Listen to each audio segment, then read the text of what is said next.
नमस्कार, मी Saddam Hussain Mulla. SM network प्रस्तुत Ichalkaranji news टाइममध्ये आपले सहर्ष स्वागत आहे. पाहूया आजच्या ठळक घडामोडी. मताच्या माध्यमातून आशीर्वाद द्या. इचलकरंजीत महायुतीचा सर्वात मोठा विजय होईल.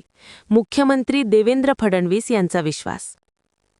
इचलकरंजीत महायुतीचा सर्वात मोठा विजय होईल याबाबत आपल्या मनात कोणतीही शंका नसल्याचे मत राज्याचे मुख्यमंत्री देवेंद्र फडणवीस यांनी व्यक्त केले. इचलकरंजी येथे आयोजित महायुतीच्या रॅलीदरम्यान ते बोलत होते. ही सभा अभिनव स्वरूपाची होती. सभा, रोड शो की पत्रकार परिषद असा प्रश्न उपस्थित होईल अशा शब्दात त्यांनी आपल्या भाषणाची सुरुवात केली.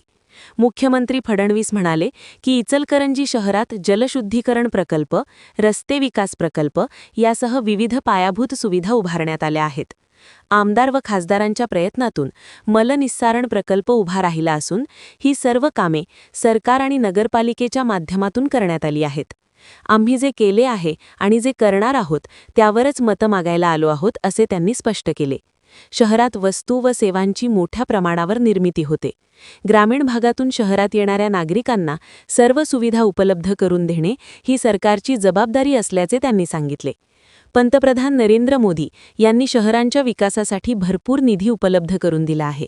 मात्र हा निधी योग्य प्रकारे वापरणारे लोक निवडून आले नाहीत तर त्याचा उपयोग होणार नाही असा इशाराही त्यांनी दिला. मी स्वतः, उपमुख्यमंत्री एकनाथ शिंदे आणि अजितदादा पवार हे तिघेही इचलकरंजी शहराच्या पाठीशी खंबीरपणे उभे आहोत असे मुख्यमंत्री फडणवीस यांनी सांगितले. मतांच्या माध्यमातून आम्हाला आशीर्वाद द्या. शहराच्या पाणी प्रश्नासाठी कितीही निधी लागला तरी तो प्रश्न सोडवणारच अशी ग्वाही त्यांनी दिली. या रोड शोमधून मिळालेल्या आशीर्वादाच्या दुप्पट निधी इचलकरंजीला दिला जाईल असे आश्वासन देत त्यांनी येत्या 15 तारखेला मतदानासाठी बाहेर पडून महायुतीच्या सर्व उमेदवारांना विजयी करण्याचे आवाहन केले. 15 तारखेला तुम्ही आमची काळजी घ्या, पुढची 5 वर्षे आम्ही तुमची काळजी घेऊ असेही ते म्हणाले. महानगरपालिका निवडणुकीसाठी आता खरी राजकीय रणधुमाळी सुरू झाली असून सर्वच पक्षांनी प्रचाराला वेग दिला आहे.